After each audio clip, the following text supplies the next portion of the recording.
retrouve aujourd'hui pour mes lectures de février. Ça fait 2 semaines que j'ai pas posté parce que comme vous pouvez voir là derrière moi ce n'est plus pareil, j'ai déménagé et j'avais vraiment trop de choses à faire. Du coup c'est vrai que j'ai mis un peu YouTube en stand-by, le temps de faire les cartons et d'emménager. Même s'il me reste beaucoup de choses à faire, je me suis dit que j'allais reprendre, surtout que je voulais vous filmer un petit peu mon déménagement, etc. Mais bon, aujourd'hui, on se retrouve du coup pour mes lectures du mois de février. Ce mois-ci, j'ai lu que 5 livres. D'habitude, je tourne autour de 6-7 livres par mois. Mais là, avec le déménagement, même ça, j'ai pas pu remplir mon objectif. Mais bon, c'est pas grave. 5 livres, c'est déjà très bien en un seul mois. Surtout que le mois de février, il était court. Il n'y avait que 28 jours. Donc, on va dire que c'est un concours de circonstances. Alors, pour ce mois de février, j'ai commencé une nouvelle saga, la saga des off-campus. Je vous avoue, au début, je ne pensais pas la lire puisque ça me faisait beaucoup penser à la saga des Campus Driver que j'avais déjà lu. Mais en fait, non, c'est juste des romances universitaires. Mais finalement, ça se ressemble pas trop. Bon, après, on va dire que c'est les mêmes trames puisque c'est des romances universitaires. Mais ça va, ça se lit bien et on ne se retrouve pas en se disant c'est cool, mais bon, ça ressemble au off-campus, au Campus Drivers, excusez-moi. Puisque les Campus Drivers, du coup, c'est une équipe, c'est des amis, un groupe d'amis qui crée une application comme Uber sur le campus, alors que là, on va suivre, je crois qu'ils sont 5 joueurs de hockey à l'université et chacun a ses petits soucis et va rencontrer l'amour avec bien sûr les aléas de la romance. C'est jamais les mêmes histoires. Et pour le premier, du coup, c'est The Deal. On va suivre les aventures d'Anna et de Gareth. Anna qui est une bonne élève, brillante, etc. et assez prude. Et Gareth qui est un des joueurs phares de l'équipe de hockey du campus. Alors, comment ça va se passer? Comment ils vont se rencontrer? Gareth, il va tomber sur elle, il va voir qu'elle a de super bonnes notes parce qu'ils ont un cours en commun et il va lui demander du coup de l'aider à rehausser sa moyenne puisque lui, il est un peu sur la sellette à cause de ses mauvaises notes et il risque d'être viré de l'équipe de hockey. Du coup, vous allez me dire, bon, c'est du déjà vu. En effet, c'est du déjà vu, mais c'est tout ce qu'on aime. Moi, la new romance, de toute façon, new romance, etc., moi, je trouve que c'est tous du déjà vu et pourtant, je ne m'en lasse pas. Du coup, ouais, c'est une petite romance, c'est une saga. Du coup, j'ai commencé par The Deal, le tome 1 pour le mois de février. C'est une petite saga, new romance qui fait du bien au moral, qui fait du bien au cœur. Il n'y a rien de nouveau, il n'y a rien de folichon. Mais on retrouve tout ce qu'on recherche dans la new romance. De l'amour, du spicy, l'histoire, l'embrouille au milieu du livre, enfin voilà, il n'y a rien de nouveau, mais ça fait toujours plaisir à lire quand par exemple on vient de finir un livre de dark romance et qu'on souhaite un petit peu de douceur. Je vous conseille la saga du coup des off campus. Moi je vous avoue, j'ai préféré, j'ai pas encore fini la saga, il y a 5 tomes il me semble, mais j'ai vraiment préféré la série des off, et j'ai même pas fini les campus drivers, mais j'ai préféré les off campus aux campus drivers. Parce que les campus drivers, je vous avoue que pour l'instant j'en ai lu que 2. J'avais adoré le premier et le deuxième j'avais aimé, mais pas autant que le premier, et j'ai grave du mal à commencer le tome 3. Et pour le coup, vous allez voir, ce mois-ci, j'en ai lu, en février, j'en ai lu 2 des off-campus, et je compte lire la suite là, je pense au mois de mars ou au mois d'avril, je ne sais pas, mais en tout cas, j'ai hâte de lire la suite, alors que les campus drivers, comme je vous ai dit, je me suis arrêtée au tome 2 et j'ai vraiment du mal à continuer. Du coup, si vous avez lu les campus drivers et que vous pensez que c'est utile que je continue, n'hésitez pas à me dire en commentaire, motivez-moi, parce que pour le moment j'ai aucune motivation pour les campus drivers. En tout cas, voilà pour le tome 1, pour le premier livre que j'ai lu en février. Alors, le deuxième livre que j'ai lu en février, encore une fois, c'est une saga. Je les avais déjà commencé il y a quelques temps et en fait, je l'avais dans ma bibliothèque. Du coup, je me suis dit, bon, allez, je le lis. J'ai lu le tome 3 de la saga The Bodyguards de Laura S. Wild. de Hugo Poche. C'est le tome 1 et le tome 2, je les ai lus il y a plusieurs mois et en fait j'arrivais pas à continuer et là finalement je savais pas trop quoi lire. Du coup, il était dans ma bibliothèque, du coup je me suis dit allez Sabrina, lis le tome 3 des Bodyguards et je n'ai pas été déçue parce que honnêtement il a été très sympathique. Après c'est des petits livres, c'est des poches, ça se lit très rapidement et du coup pour ceux qui connaissent pas les Bodyguards, enfin sur la saga des Bodyguards, on va suivre les histoires d'amour, pareil, puisque c'est aussi de la new romance. On va suivre l'histoire d'amour de trois frères. C'est des triplés d'un de leurs meilleurs amis qui a grandi avec eux et de leur petite sœur. C'est une famille, leurs parents a fondé une société de garde du corps et du coup ils prennent la relève et un tome, du coup un frère et leurs meilleurs amis. Du coup, il y a 4 tomes. Je crois qu'il y en a même un 5e qui parle de leurs parents. Du coup, bon, c'est une petite saga qui se lit très facilement. New romance, comme j'ai dit tout à l'heure, il n'y a rien de folichon, il n'y a rien de nouveau. Mais ça fait toujours plaisir, ça remet toujours du baume au cœur. Du coup, je vous la conseille si vous ne savez pas quoi lire entre 2 livres, etc. Moi, j'aime bien couper mes dark romances avec des petits livres comme ça. Ou vraiment, quand il y a un gros livre que j'ai lu, j'aime bien les couper avec des tout petits livres comme ça fait toujours du bien. Alors, 3e livre que j'ai lu en février, c'était The Mistake, du coup de la saga Off Campus dont je viens de vous parler. J'avais lu le premier The Deal, le premier livre que j'ai lu en février. Et pour mon 3e livre, j'ai lu le tome 2 qui est The Mistake. Et là, pour le coup, on va suivre John Logan et comme je vous ai dit, j'oublie tout le temps le nom des protagonistes, John Logan et Grace. Du coup, c'est un ami de Garrett et il fait partie aussi de l'équipe de hockey. Là, pour le coup, Garrett, c'est un chaud lapin, c'est un coureur de jupons et il va rencontrer Grace. Il va se dire que c'est la fille parfaite pour lui faire oublier ses problèmes, etc.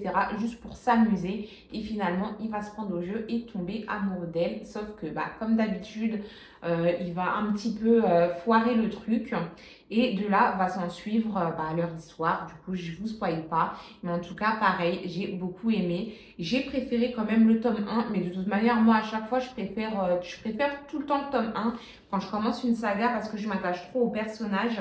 Et c'est vrai que quand c'est des sagas comme ça où c'est un tome avec des personnages différents, j'ai du mal à m'attacher aux personnages j'ai du mal à m'attacher plus au personnage suivant qu'au premier tome. Mais bon, il était très sympathique aussi. Comme vous avez vu, ce mois-ci, j'ai lu que 5 livres et en plus, j'ai lu que des petits livres. Vraiment parce que j'avais trop de choses à faire et je me suis dit, ça ne sera rien que je commence un livre de 800 pages alors que je sais que j'ai pas trop le temps de lire. Alors, pour mon 4e livre de février, j'ai lu The South Girl, le tome 2 de Aya Estrella aux éditions Plume du Web. Vraiment, les Plumes du Web, je crois que c'est mes préférés. Je les trouve trop beaux et ils sont souples. Du coup, quand on lit, c'est pas dérangeant. Alors, pour ceux qui ne connaissent pas The South Girl, je ne vais pas vous dire de quoi parle le tome 2 si vous n'avez jamais lu le tome 1. Par contre, je vous donnerai mon avis. Sur The South Girl, excusez-moi, on va suivre l'histoire d'Elvira. Elvira qui est née dans les quartiers défavorisés d'Atlanta et qui est née surdouée. Du coup, elle a un QI supérieur à la moyenne.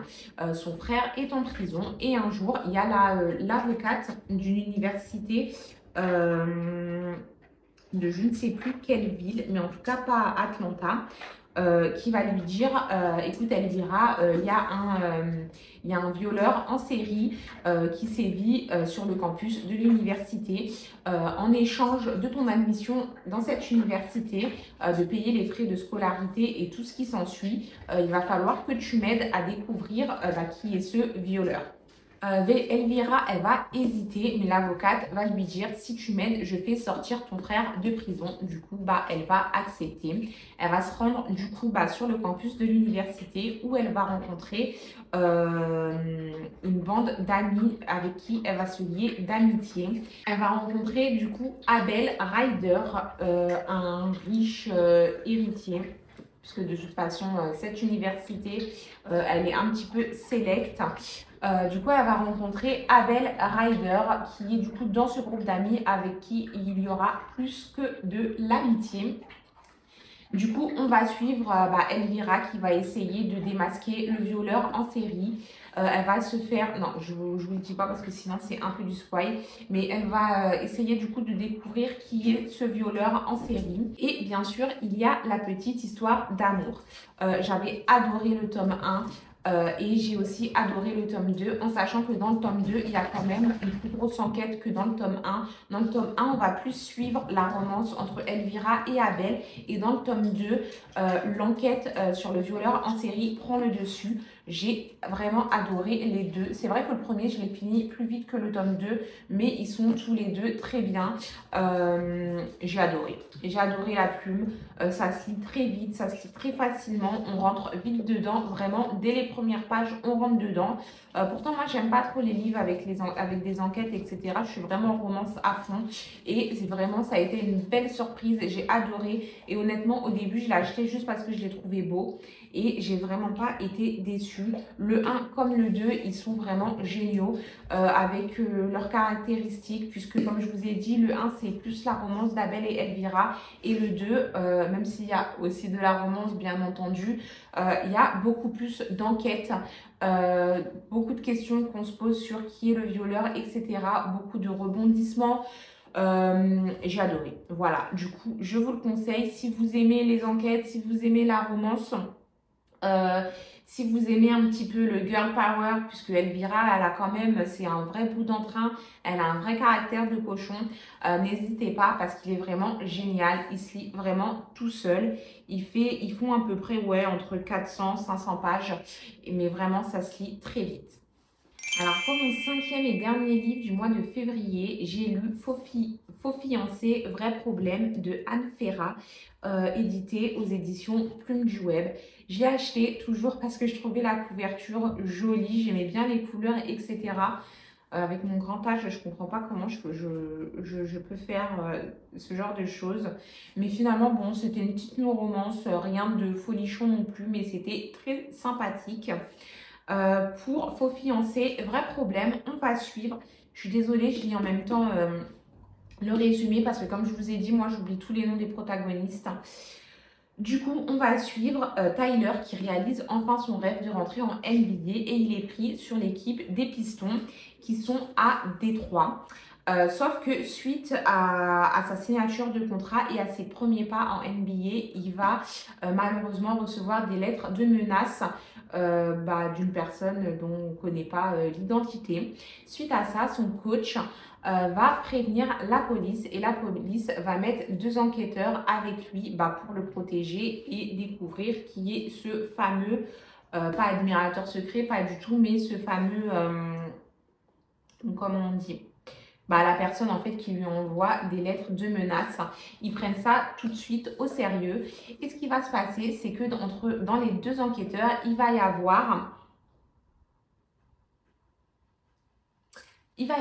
Alicia qui est une ancienne camarade à lui du lycée sur qui il était en crush et vice versa.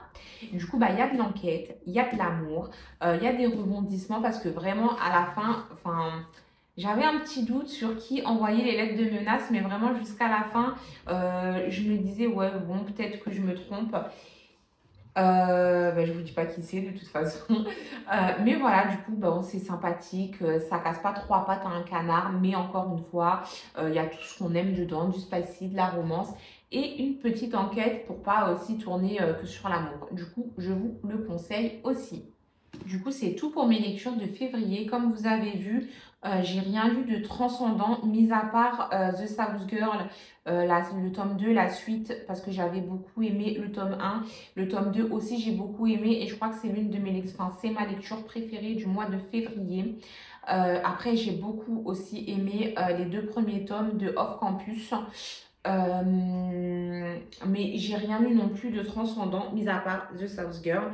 J'espère me rattraper sur le mois de mars. Mais comme je vous avoue, Je sais pas si je pourrais, je sais pas si j'aurai le temps. Ça se trouve que je vais lire encore, pardon, moins de livres que le mois de février. J'espère pas. Mais bon, on verra, c'est pas grave. Je me rattraperai sur les prochains mois. Enfin voilà, si vous avez des suggestions à me faire de livres, n'hésitez pas à me le dire en commentaire. N'hésitez pas à me dire si je dois continuer la saga des Campus Drivers ou non. Et puis ben, je vais vous laisser sur ces derniers mots. Et je vous souhaite une bonne semaine. Bisous!